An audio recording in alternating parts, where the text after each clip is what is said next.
আসসালামু আলাইকুম রহমতুল্লাহ বরকাত। প্রিয় দিনী ভাই ও বোনেরা, আলহামদুলিল্লাহ চলে আসছে 2026 সালের আশুরার রোজা। যারা যারা আশুরার রোজা রাখবেন, আজকে বুধবার রাতে সাহারি খেয়ে 25শে জুন বৃহস্পতিবার রোজা রাখবেন ইনশাআল্লাহ। দ্বিতীয় রোজা হলো বৃহস্পতিবার ভোর রাতে সাহারি খেয়ে শুক্রবার 26শে জুন আপনারা রোজা রাখবেন ইনশাআল্লাহ। আপনারা কিভাবে রোজা রাখবেন, রোজার নিয়ত কিভাবে করবেন, বাংলাতে একদম সুন্দরভাবে আপনাদেরকে বলে দিব। এবং আপনারা আশুরা দিন কি কি নামাজ পড়বেন, আশুরার নামাজ কিভাবে পড়বেন, কি কি জিকির করবেন, আপনারা কিভাবে আল্লাহর কাছে দোয়া করবেন, মুনাজাতের শুরুতে কি বলবেন, মাঝখানে কি বলবেন, শেষে কি বলবেন, সম্পূর্ণ আলোচনা আপনাদেরকে ভিডিওর মধ্যে বলে দিব ইনশাআল্লাহ। তো আপনারা আমার পাশে থাকবেন, সুন্দরভাবে সম্পূর্ণ ভিডিও দেখবেন।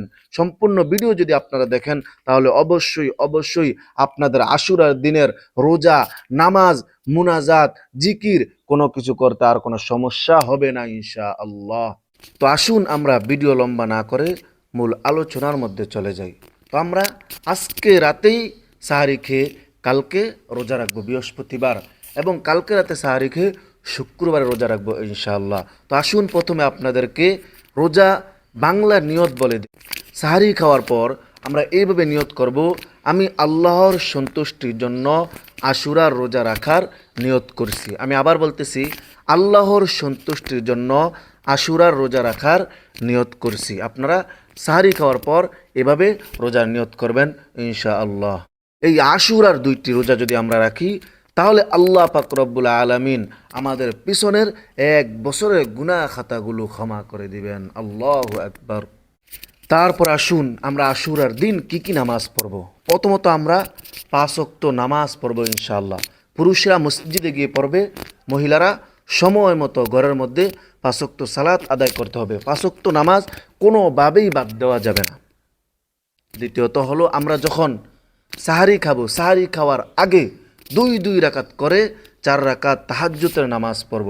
এই তাহাজ্জুদের নামাজ যদি আমরা পড়ি তাহলে আল্লাহ পাক রব্বুল আলামিন আমাদের জিন্দেগির সকল গুনাহগুলো মাফ করে দিবেন, এবং আল্লাহ তাআলা আমাদের রিজিকের মধ্যে বরকত দিবেন, ধন সম্পদ টাকা পয়সা আল্লাহ তাআলা বাড়িয়ে দিবেন। 3 নম্বর, আল্লাহ পাক রব্বুল আলামিন আমাদের সম্মান মর্যাদা উঁচু করে দিবেন। 4 নম্বর, আল্লাহ পাক রব্বুল আলামিন আমাদেরকে আল্লাহর জান্নাত দান করবেন। আল্লাহু আকবার। তাহাজ্জুদের নামাজের এত পরিমাণ ফজিলত, এত পরিমাণ ফজিলত। আমরা সাহারি খাওয়ার আগে 2 রাকাত করে 4 রাকাত তাহাজ্জুদের নামাজ পড়ে নিব। তারপরে আমরা সকালবেলা ফজরের নামাজ পড়ার পর যখন সূর্য ওঠে তখন আমরা 2 রাকাত করে 4 রাকাত ইশরাকের নামাজ পড়ব। এই ইশরাকের নামাজ যদি আমরা পড়ি তাহলে আল্লাহ পাক রব্বুল আলামিন আমাদের আমল নামার মধ্যে একটা কবুল বড় হজের সওয়াব দান করবেন, সুবহানাল্লাহ, এবং একটা উমরা হজের সওয়াব দান করবেন। আল্লাহু আকবার। তো আমরা এই ইশরাকের নামাজও আমরা যে কোনো সূরা দিয়ে আমরা 2 রাকাত করে 4 রাকাত পড়ে নিব ইনশাআল্লাহ। তারপরে আমরা আল্লাহর সন্তুষ্টির জন্য আশুরার দিন যে কোনো সময় 2 রাকাত নফল নামাজ পড়ব। এই নফল নামাজ আমরা যে কোনো সূরা দিয়ে পড়তে পারবো, কোনো সমস্যা নেই। আমরা এভাবে নিয়ত করব যে আমি আল্লাহর সন্তুষ্টির জন্য আশুরার দিন 2 রাকাত নফল নামাজ আদায় করতেছি। এটা বলে আমরা আল্লাহু আকবার বলে নিয়ত বেঁধে আমরা যে কোনো সূরা দিয়ে 2 রাকাত নফল নামাজ পড়ে শেষ করব ইনশাআল্লাহ। তারপরে আসেন আমরা আশুরার দিন কি কি জিকির করব। কি কি জিকির করব? আমরা 6টা জিকির করব। এই 6টা জিকির যদি আমরা করি আল্লাহ পাক রব্বুল আলামিন আমাদের দুনিয়া এবং আখিরাত সুন্দর করে দিবেন। আল্লাহু আকবার। 1 নম্বর আমরা জিকির করব, নবীজির শানে দুরূদ পড়ব। সাল্লাল্লাহু আলাইহি ওয়াসাল্লাম, সাল্লাল্লাহু আলাইহি ওয়াসাল্লাম। এই দুরূদ যদি আমরা একবার পড়ি তাহলে আমাদের জিন্দেগির 10টা গুনাহ মাফ হবে, আমাদের আমল নামার মধ্যে 10টা নেকি দেওয়া হবে, এবং আমাদের উপর আল্লাহ পাক রব্বুল আলামিন 10টা রহমত নাজিল করবেন। আল্লাহু আকবার। 2 নম্বরে আমরা বেশি বেশি ইস্তিগফার পড়ব। আস্তাগফিরুল্লাহ, আস্তাগফিরুল্লাহ, আস্তাগফিরুল্লাহ। আমরা যদি আস্তাগফিরুল্লাহ পড়ি তাহলে আল্লাহ পাক রব্বুল আলামিন আমাদের ছোট বড় সগীরা কবিরা শিরিক বিদাত যত রকমের যত গুনাহ আছে সকল গুনাহগুলো মাফ করে দিবেন। আল্লাহু আকবার। এবং আল্লাহ তাআলা আমাদের রিজিকের মধ্যে বরকত দিবেন, সন্তানের মধ্যে বরকত দিবেন, সম্পদের মধ্যে বরকত দিবেন। আল্লাহ তাআলা আমাদের সকল পেরেশানগুলো দূর করে দিবেন। সুবহানাল্লাহ। প্রত্যেকটা জিকির আমরা কমপক্ষে 100 বার করে পড়ব, 100 বার করে।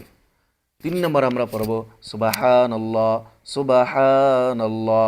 এই সুবহানাল্লাহ যদি আমরা পড়ি তাহলে আল্লাহ পাক রব্বুল আলামিন আসমান এবং জমিনের মধ্যে যত ফাঁকা আছে এই ফাঁকা সমপরিমাণ সওয়াব আল্লাহ তাআলা আমাদেরকে দান করবেন। আল্লাহু আকবার।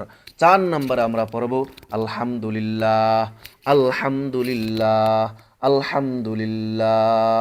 এই আলহামদুলিল্লাহ জিকির আমরা বেশি বেশি করব। আল্লাহ তাআলা শুকরিয়া আদায়ের উদ্দেশ্যে আমরা যত বেশি পড়ব তত আল্লাহ পাক রব্বুল আলামিন আমাদেরকে নিয়ামত বাড়িয়ে দিবেন। পাঁচ নম্বর আমরা জিকির করব আল্লাহু আকবার, আল্লাহু আকবার। আল্লাহ সবচেয়ে বড়, আল্লাহ সবচেয়ে বড়।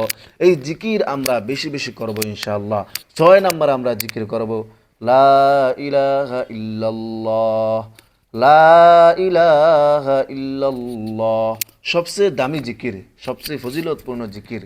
হাদিসের মধ্যে আসছে এক পাল্লার মধ্যে যদি 7 আসমান 7 জমিন রাখা হয়, আরেক পাল্লার মধ্যে যদি এই লা ইলাহা ইল্লাল্লাহর জিকির রাখা হয়, লা ইলাহা ইল্লাল্লাহর পাল্লা ভারী হয়ে যাবে। সুবহানাল্লাহ। এত পরিমাণ দামি জিকির। এই জন্য আমরা প্রত্যেকটা জিকির আশুরার দিন কমপক্ষে 100 বার 100 বার করে করব ইনশাআল্লাহ। তারপরে আমরা আল্লাহর কাছে 2 হাত তুলে দোয়া করব। যখনই আমরা মুনাজাত করব তখন আমরা প্রথমে আল্লাহর কাছে হাত তোলার পর ইয়া জাল জালালিউল ইকরাম, ইয়া জাল জালালিউল ইকরাম, ইয়া জাল জালালিউল ইকরাম দোয়ার শুরুতে আমরা এই দোয়াটা 3 বার পড়ে নেব। পড়ে নেওয়ার পর তারপরে আমরা আল্লাহর কাছে দোয়া করব আল্লাহ তাআলা যেন আমাদের জিন্দগির সকল গুনাহ খাতাগুলো মাফ করে দেয়, আমাদের আব্বা আম্মাদেরকে মাফ করে দেয়, পরিবার পরিজন সবাইকে মাফ করে দেয়। আল্লাহ তাআলা যেন সকল আযাব গজব থেকে হেফাজত করেন, সকল বিপদ আপদ থেকে হেফাজত করেন। আল্লাহ তাআলা যেন সকল কবরবাসীদের কবর আযাব ক্ষমা করে দেয়। আল্লাহ তাআলা যেন আমাদের রিজিকের মধ্যে বরকত দান করেন। এমনিভাবে আল্লাহ তাআলা যেন আমাদের রিজিকের মধ্যে বরকত দান করেন। ঋণ থাকলে ঋণগুলো যেন পরিশোধ করে দেন, পেরেশান থাকলে পেরেশানিগুলো দূর করে দেন। এমনিভাবে আমরা আল্লাহর কাছে জান্নাত চাইব, জাহান্নাম থেকে মুক্তি চাইব। আল্লাহ তাআলা যেন আমাদের জিন্দগির সকল গুনাহ খাতাগুলো ক্ষমা করে দিয়ে আল্লাহ তাআলার খাস বান্দা হিসেবে কবুল করে নেয়। প্রিয় দিনী ভাই বোনেরা, আমরা অবশ্যই আশুরার দিনে আমি যেভাবে আপনাদেরকে বলেছি এইভাবে আপনারা কোরআন হাদিস থেকে এইভাবে যদি রোজা, নামাজ, মুনাজাত, রোজার নিয়ত, জিকির আজকার করতে পারেন তাহলে অবশ্যই আল্লাহ পাক রব্বুল আলামিন আপনাদের সকল আমলগুলো কবুল করে নেবেন। আল্লাহ তাআলা আমার সকল দিনী ভাই বোনদেরকে ইখলাসের সাথে আল্লাহ তাআলাকে রাজি খুশি করার উদ্দেশ্যে প্রত্যেকটা আমল করার তৌফিক দান করেন।